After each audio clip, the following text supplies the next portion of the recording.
पहले मैं आपकी जानिब आऊंगी, क्या समझते हैं? हमने गुज़श्ता शब भी ये बात की कि ईरान की जानिब से ये जो जवाब दिया गया, जो कि ईरान ने कहा था कि भरपूर जवाब होगा, और हमने देखा भी कि भरपूर जवाब है। लेकिन आप क्या समझते हैं ये कशीदगी किस तरफ जाती दिखाई देती है? क्योंकि सलामती काउंसिल का इजलास तो बेनतीजा रहा। देखिए, बहुत शुक्रिया। मैंने एक तो इस कॉन्फ्लिक्ट की जो गुज़िश्ता रात हम डिस्कस कर रहे थे, दो आउटकम्स हो सकती हैं। एक आउटकम ये है कि अमेरिका जो है वो इसराइल पर दबाव डाले और इसराइल जो है वो अपने हमले रोक दे, और जिन हमलों का आगाज उसने गुज़िश्ता रोज किया था वो हमले किसी न किसी तौर पर अभी भी जो है वो एक दूसरे से हवाले से बयानात भी जारी हैं। तो वो तो हो नहीं सका, और इसराइल का ऐसा करने का इरादा भी कोई नजर नहीं आता। और अभी भी इस वक्त जो है वो कहा यह जा रहा है कि इसराइल की तरफ से जो उनकी IDF, जो इजरायली डिफेंस फोर्सेज है, उनकी तरफ से बड़े सख्त बयानात जो है वो दिए गए हैं। दूसरा आउटकम जो है वो ये पॉसिबल जो है वो हो सकता है कि ईरान जो है वो सरेंडर कर दे, और ईरान कहे कि जो अमेरिका और इसराइल कह रहे थे, हम जौहरी हथियारों के हवाले से जो यूरेनियम की अफजूदगी है उसकी डील करने के लिए जो है वो तैयार हैं।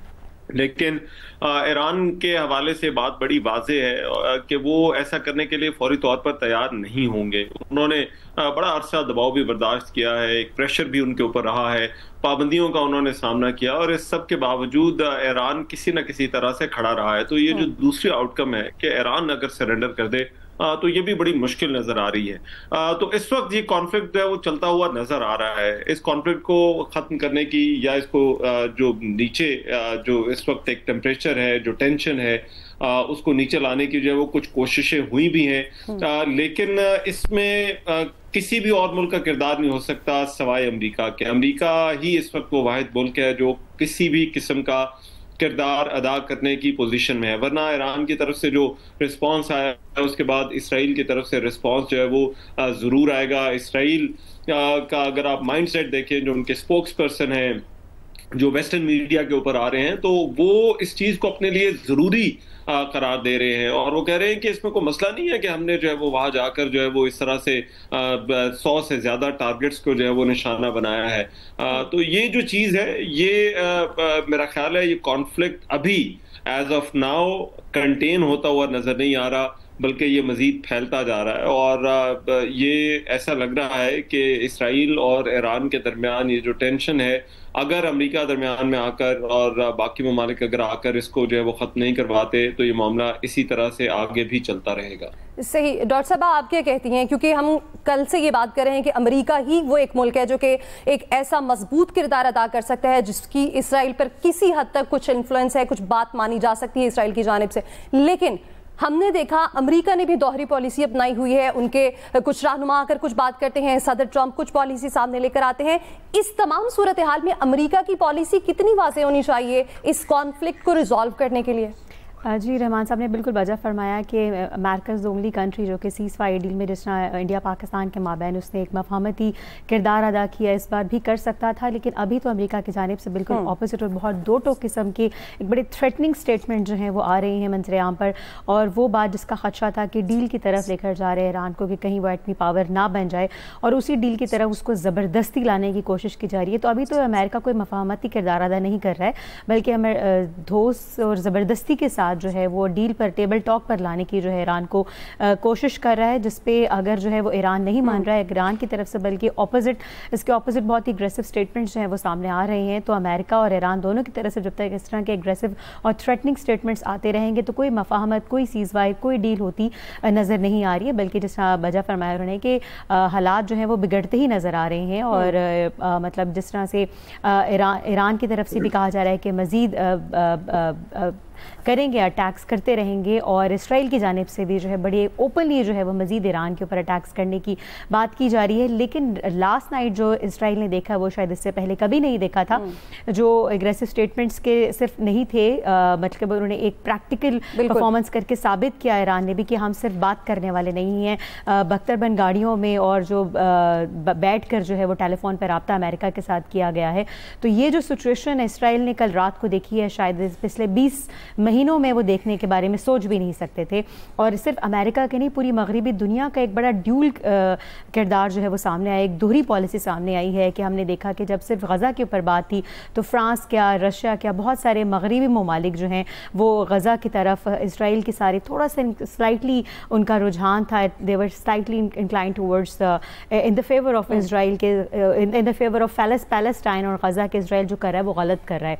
लेकिन अब जबकि ईरान ने अपने सेल्फ डिफेंस में जवाबी कार्रवाई की है, तो जवाबी कार्रवाई का हक तो अक़वाम मुत्तहिदा भी देता है, जिसका फिलहाल तो कोई नतीजा नहीं इसलिए नहीं निकला है बिकॉज उन सबको ये बात मालूम है कि ईरान इस वक्त राइट पर है। राइट ऑफ सेल्फ डिफेंस का इस्तेमाल करते हुए जब ईरान ने जवाबी कार्रवाई की है तो फिर मगरबी दुनिया जो है या तो कुछ न्यूट्रल ममालिक हो गए हैं या फिर उनका जो रुझान है वो इसराइल की तरफ होता नजर आ रहा है।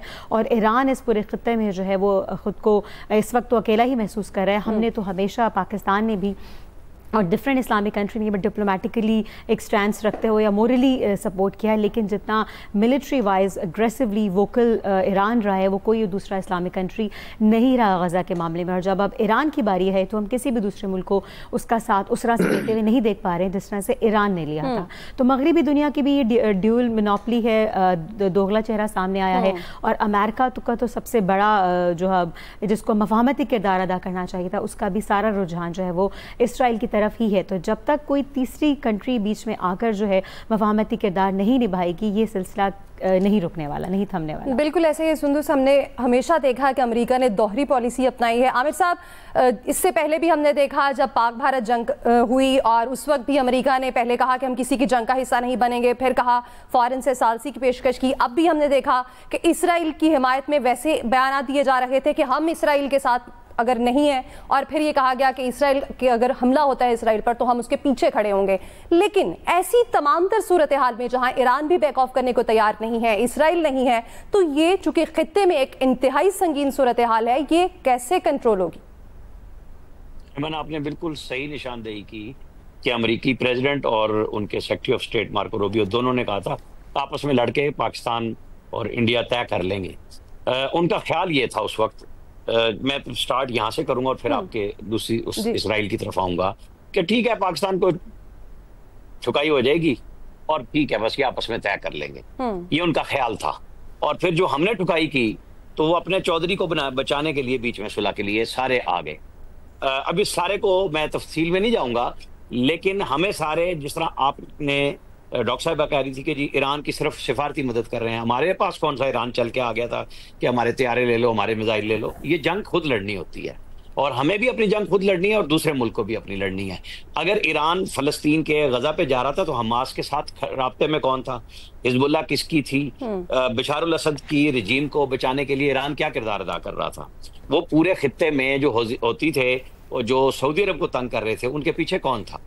असल में मसला यह है कि इनकलाब आया, बिल्कुल ठीक बात है, हमारे तो बरादराना ताल्लुकात हैं, लेकिन पूरे गल्फ में तो तंग ईरान ने किया हुआ था ना लोगों को। लेकिन अब जाके आके एक सुलह हुई थी और सऊदी अरब ने ईरान और अमेरिका को बिठाया, वजीर दिफा उनके आए और हेल्प की। और अभी भी क्राउन प्रिंस मोहम्मद बिन सलमान ने तमाम जो सऊदी अरब में मौजूद हैं ईरानी ज़ायरीन हज, उनको कहा है कि अब ये इस मुमलिकत के मेहमान हैं, हम केयर करेंगे जब तक जारी है जंग।